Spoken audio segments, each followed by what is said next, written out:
The man accused of masterminding the 2012 attack on a U.S. consulate in Benghazi, Libya, has been acquitted by a U.S. jury of the most serious charges.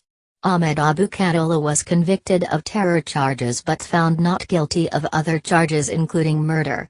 The attack on the diplomatic compound resulted in the death of U.S. Ambassador Chris Stevens and 4 U.S. guards. Hillary Clinton, who was Secretary of State at the time, was accused by Republicans of not doing enough. A jury in Washington acquitted Khatala of 14 of the 18 charges after deliberating for 5 days following a 7-week trial. He was convicted on 4 charges including conspiracy to provide material support for terrorism, maliciously destroying and injuring dwellings and property, as well as using and carrying a semi-automatic weapon during a crime of violence. Khatala faces up to 60 years in prison. He was captured by U.S. Special Forces in Libya in 2014.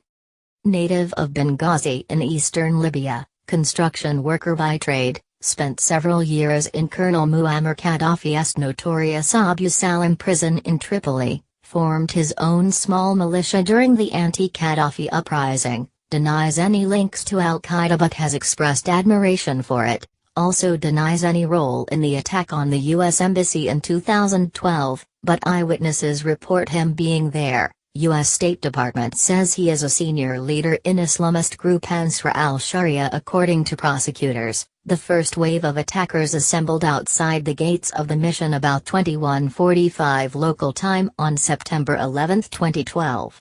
They were armed with AK-47 type rifles, handguns and rocket-propelled grenade launchers.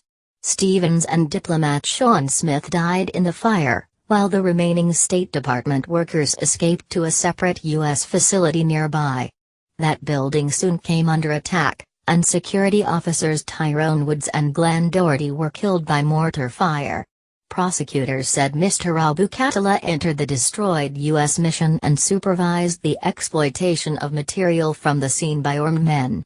According to U.S. prosecutors, in the days following the attack, Mr. Abu Khatala attempted to obtain various types of equipment, including weapons, to defend himself from feared American retaliation for the attack.